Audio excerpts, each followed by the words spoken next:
નમસ્કાર. આકાશવાણી અમદાવાદ વડોદરા પ્રાદેશિક સમાચાર વિભાગ રજૂ કરે છે સાપ્તાહિક કાર્યક્રમ સમાચાર દર્પણ.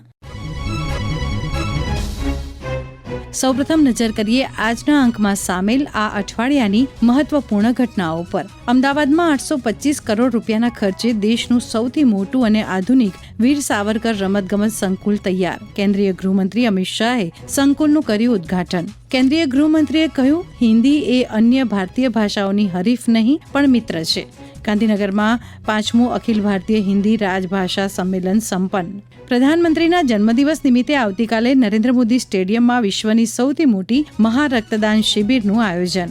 રાષ્ટ્રીય સ્વચ્છ વાયુ કાર્યક્રમ હેઠળ સુરત શહેરને મળ્યો સ્વચ્છ વાયુ સર્વેક્ષણ પુરસ્કાર. ભરૂચમાં નવરાત્રીની તૈયારીઓ પૂરજોશમાં. અંકલેશ્વરના કસબીઓ ગરબારૂપી અવનવી માટલીઓને આપી રહ્યા છે આખરી ઓપ. અને કચ્છના ઉદ્યમી પાબીબેન રબારીની સાફલ્ય ગાથા આગામી સમયે વાયબ્રન્ટ ગુજરાત પ્રાદેશિક પરિષદમાં રજૂ થશે.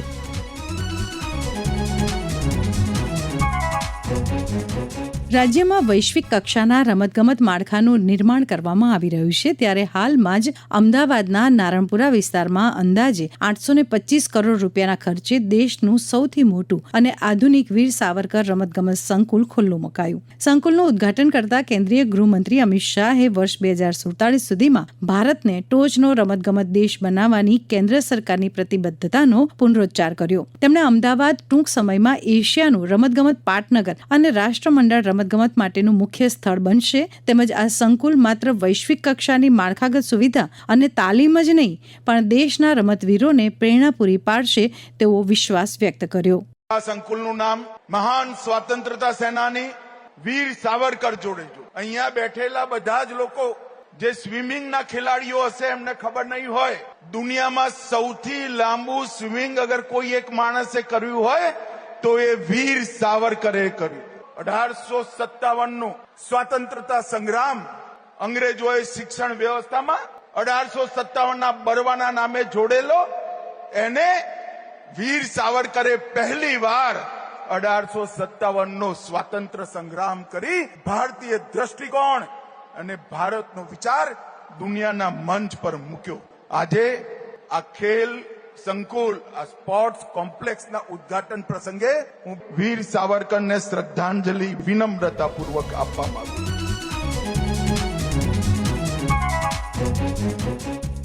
3 વર્ષ પહેલા સંકુલનો પાયો નખાયો ત્યારે 30 મહિનામાં તે તૈયાર થઈ જશે તેવું વચન શ્રી શાહે આપ્યું હતું. તેનો ઉલ્લેખ કરતા રમતગમત રાજ્યમંત્રી હર્ષ સંઘવીએ શ્રી શાહનો આભાર માન્યો હતો. ગુજરાત નહીં પરંતુ આખા ભારતના યુવાઓ જે રમતગમત ક્ષેત્રે જોડાયેલા છે તે સૌ માટે આપણી સરકાર દ્વારા એક ખૂબ મોટી ભેટ એ આવનારા સમયની અંદર આ યુવાનોના સપના સાકાર કરવા જવાનું છે એવું વીર સાવરકર સ્પોર્ટ્સ કોમ્પ્લેક્સનું લોકાર્પણ કરવા માટે આજે આપણી સૌની વચ્ચે કેન્દ્રીય ગૃહમંત્રી અને આપણા નેતા અહીંયા આવેલા છે.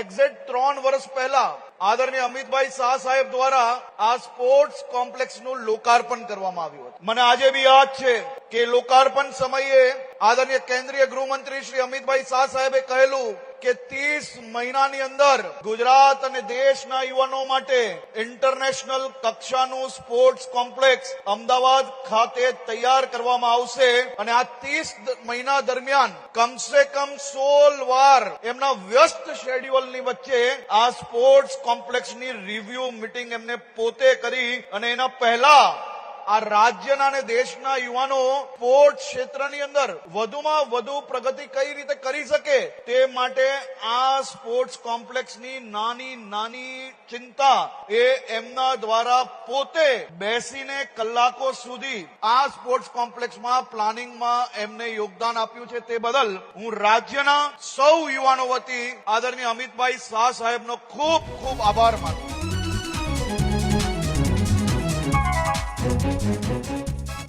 તાજેતરમાં ગાંધીનગરમાં મહાત્મા મંદિર ખાતે હિન્દી દિવસ 2025 અને 5મું અખિલ ભારતીય રાજભાષા સંમેલન સંપન્ન થયું. આ સંમેલનમાં ઉદ્ઘાટન સમારોહને સંબોધતા કેન્દ્રીય ગૃહમંત્રી અમિત શાહે કહ્યું હતું કે હિન્દી એ અન્ય ભારતીય ભાષાઓની હરીફ નહીં પણ મિત્ર છે. ગુજરાતમાં ગુજરાતી અને હિન્દીનું સહઅસ્તિત્વ રહ્યું છે. તેના કારણે ગુજરાતી બાળકોની પહોંચ રાષ્ટ્રીય સ્તરે વધી હોવાનું પણ શ્રી શાહે ઉમેર્યું હતું. સાથે જ તેમણે હિન્દી બોલચાલ અને વહીવટની સાથે વિજ્ઞાન, ટેકનોલોજી અને ન્યાયની ભાષા પણ હોવી જોઈએ તેમ જણાવ્યું. આ પ્રસંગે શ્રી શાહે દરેક નાગરિકને માતૃભાષાને સન્માન આપવાની સાથે હિન્દીને સહયોગ આપવાની હાકલ કરી હતી. हिंदी और भारतीय भाषाओं के बीच में कोई अंतर्द्वंद नहीं. इस बात का सबसे बड़ा उदाहरण अगर कोई है तो हमारा गुजरात. आप सभी जानते हैं कि गुजरात हिंदी भाषी राज्य नहीं है. यहाँ के राज्य की भाषा गुजराती है. मैं भी गुजराती माध्यम में पढ़ा लिखा बड़ा हुआ, मगर गुजरात में शुरुआत से ही दयानंद सरस्वती, महात्मा गांधी, सरदार वल्लभ भाई पटेल, के.एम. मुंशी, कई प्रकार के विद्वज्जनों ने हिंदी को स्वीकारा भी, इसका प्रचार भी किया और गुजरात एक उत्कृष्ट उदाहरण बना गुजराती और हिंदी के सह अस्तित्व से दोनों भाषाओं के विकास. हमारे यहाँ शिक्षा में हिंदी का भी स्थान है. बच्चे हिंदी भी सीखते हैं, बोलते हैं, पढ़ते हैं और इसके कारण देश भर में गुजरात के बच्चों की पहुंच बहुत बड़ी है कि गुजरात का बच्चा देश भर में कहीं पर भी जाकर सुगमता से व्यापार भी करता है और स्वीकृति भी प्राप्त करता है.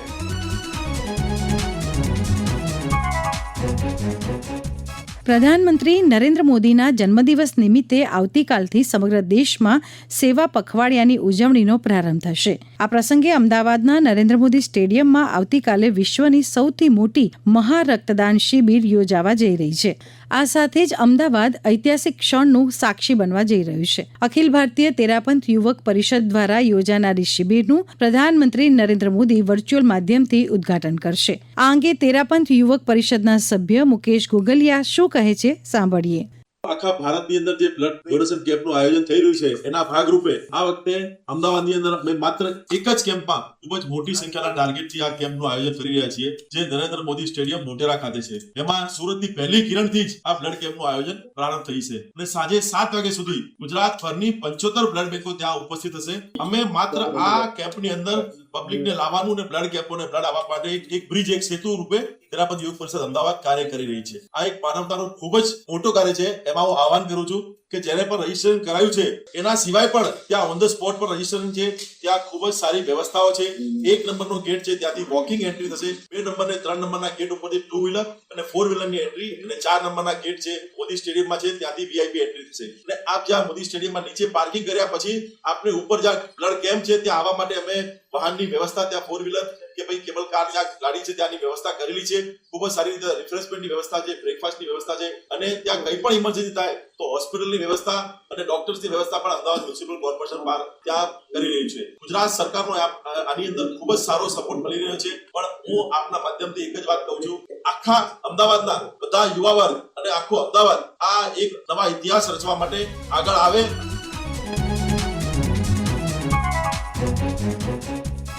દેશના સ્વચ્છ શહેરોની ગણના થાય અને તેમાં સુરતનું નામ ન હોય તેવું ક્યારેય બન્યું નથી. ત્યારે હવે સુરત શહેરે વધુ એક સિદ્ધિ હાંસલ કરી છે. સમગ્ર દેશમાં ગુજરાતનું નામ રોશન કર્યું છે. નવી દિલ્હીમાં સ્વચ્છ વાયુ સર્વેક્ષણ પુરસ્કાર અને આદ્રભૂમિ શહેર સન્માન સમારોહ હેઠળ સુરતને 3જા ક્રમાંકનો પુરસ્કાર એનાયત કરાયો. રાષ્ટ્રીય સ્વચ્છ વાયુ કાર્યક્રમ હેઠળ વાયુ ગુણવત્તામાં ઇન્દોર, જબલપુર અને આગ્રાની સાથે સુરત પણ ઝળક્યું છે. सूरत में सिद्धि बदल मेयर दक्षेश मावाणी की प्रतिक्रिया सांभळिए. स्वच्छ वायु संरक्षण में सूरत महानगर पालिका को टॉप 3 में स्थान प्राप्त किया है.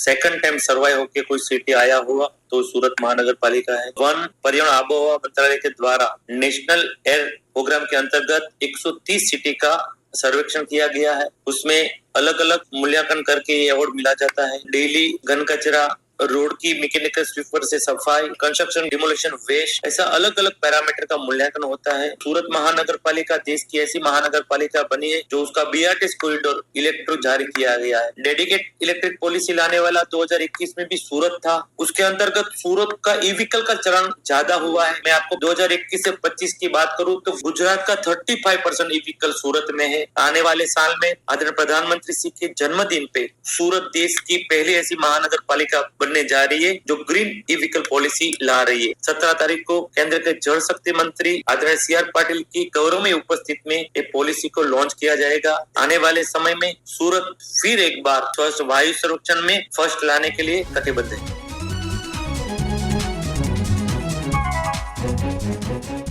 માતાજીની આરાધનાના મહાપર્વ એટલે કે નવલા નોરતાને હવે ગણતરીના દિવસ બાકી છે. આસો નવરાત્રિમાં મા જગદંબાની આરાધના માટે ગરબારૂપી શણગાર કરેલી માટલીનું સ્થાપન કરી 10 દિવસ પૂજા અર્ચના કરાય છે. ભરૂચના અંકલેશ્વરમાં કસબીઓ ગરબારૂપી અવનવી માટલીઓની સજાવટને આખરી ઓપ આપવામાં લાગી ગયા છે. ઘણા વર્ષોથી રંગબેરંગી માટલીની માંગ વધી હોવાથી કસબીઓ વિવિધ આકારની માટલીઓ તૈયાર કરી રહ્યા છે. અંકલેશ્વરના સુતાર ફળિયામાં રહેતા પ્રજાપતિ પરિવારે આજે પણ આ વ્યવસાયને જાળવી રાખ્યો છે. કઈ રીતે આ માટલી તૈયાર થાય છે તે અંગે માટલી તૈયાર કરનારા નરેશ પ્રજાપતિ વધુ માહિતી આપી રહ્યા છે. કુંભારીમાળો માટીકામનો ધંધો બાપ દાદાનો ધંધો છે. જન્માષ્ટમી, નવરાત્રી ઘણી બધી માટલીઓ અમે તૈયાર કરીએ છીએ. નવરાત્રીના છેલ્લા દિવસો બાકી છે અને ઘણા સમયથી અમે આ નવરાત્રીની ફેશનવાળી માટલીઓ તૈયાર કરી છે, જેમાં અમે કલરિંગ કરી એને આભલા ચોટાડી, લેસ ચોટાડી નાની માટલીથી માંડીને મોટી માટલીઓ તૈયાર કરી છે, જેના ભાવ 100 રૂપિયાથી ચાલુ થઈ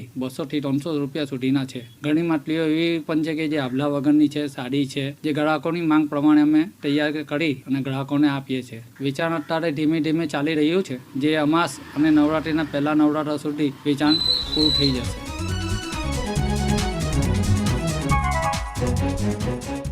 કચ્છ જિલ્લાની ધરામાં કળા અને સંસ્કૃતિનો અનોખો સમન્વય જોવા મળે છે. ત્યારે આજે આપણે વાત કરીશું પાબીબેન રબારીની. એક સમયે દિવસના 1 રૂપિયાની કમાણી કરતા ઉદ્યમી પાબીબેન આજે સેંકડો મહિલાઓને રોજગારી આપી રહ્યા છે. એટલું જ નહીં, તેઓ પોતાની હસ્તકળા ક્ષેત્ર માટે જાણીતી પોતાની વેબસાઇટ પણ ચલાવી રહ્યા છે. તેમની આ સાફલ્ય ગાથાનો અવાજ હવે વૈશ્વિક કક્ષાએ સંભળાશે, કારણ કે આગામી સમયમાં રાજ્યમાં યોજાનારી વાઇબ્રન્ટ ગુજરાત પ્રાદેશિક પરિષદ VGRCમાં તેમના જેવી ખમીરવંતી મહિલાઓની સાફલ્ય ગાથાઓ રજૂ થશે. હજારો મહિલાઓની પ્રેરણા સમાન પાબીબેન રબારી આ અંગે શું કહે છે, સાંભળીએ. કલા મેં એક શિક્ષણ તરીકે એક સાધન બનાવી લીધું. એટલે અમે પોતાના પૂરતું ભરતા, એના પછી ધીરે ધીરે સંસ્થાઓનું કામ કરતા. ત્યારે અમે ઉદ્યોગ ચાલુ કર્યો. 5 બહેનોથી શરૂઆત કરી હતી. આજે અમારી સાથે 350 બહેનો જોડાયેલા છે. આ કામ ચાલુ કરવાનો મારો મેન હેતુ એ જ હતો કે અમારી કલા છે જીવિત રહે, આપણી ભારતીય આમાં સંસ્કૃતિ છે, તો આ વારસો છે એક જીવિત રહે અને બહેનોને ઘર બેઠા કઈ રીતે રોજગાર મળે અને આપણા દેશની ગામડાઓની દીકરીઓને કઈ રીતે વધુ ને વધુ આનાથી પ્રોત્સાહન મળે. અને વધુ ને વધુ સંદેશ અમે એ જ પહોંચાડવા માંગતા હતા કે વોકલ ફોર વોકલ નું જે આપણા મોદી સાહેબ વાત કરી રહ્યા છે, તો મારું મેન સપનું એ જ છે કે આપણી પોતાની જ વસ્તુ છે એને આપણે આપણા દેશની અંદર સારા લોકો ગણાય છે, ઘણા ઉદ્યોગપતિઓ પણ છે, તો એ લોકો સુધી આપણી કળા છે આપણે પહોંચાડીએ અને આપણા ભારત દેશની જે કલા છે એને આપણા દેશની અંદર કઈ રીતે આપણે એને ઓળખ અપાવી, એનાથી ગામડાની બહેનોને રોજગાર મળે. આ અમારો મેન ઉદ્દેશ્ય છે. વાઇબ્રન્ટ ગુજરાતની જો તમે વાત કરો તો અમારું સપનું એ રીતે સાકાર, કારણ કે મારા જે હજારો ગામડાની બહેનોમાં કળા છે એમને એક હૂફ મળશે કે પાબીબેન ને ત્યાં નામ ના મળે. ત્યાં એક સ્પીકર તરીકે ગયા વર્ષ અમને મોકો મળ્યો હતો, તો આ વર્ષ કદાચ પણ મળી શકે. દરેક બહેનોને આનાથી એક અમને પ્રેરણા મળશે.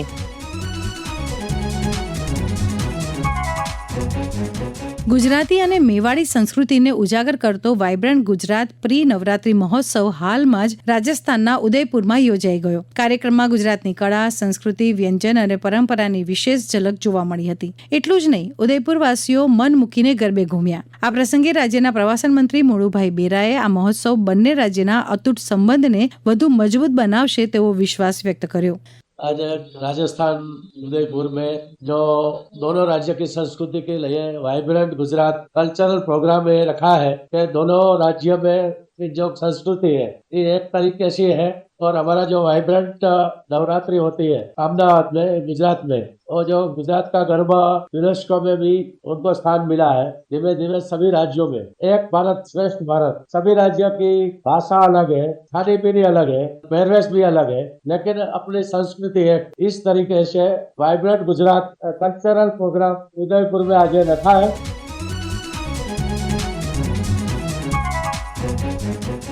આ સાથે જ સમાચાર દર્પણ કાર્યક્રમનો આજનો અંક પૂરો થયો. સમાચાર દર્પણ આકાશવાણી અમદાવાદના પ્રાદેશિક સમાચાર વિભાગ દ્વારા દર મંગળવારે રાત્રે 9:15 રજૂ કરવામાં આવે છે. તો ફરી મળીએ આવતા મંગળવારે નવા અંક સાથે. લેખન અને સંપાદન પ્રવેશ અડિયેચા, સંકલન અને રજૂઆત હિના મોદી.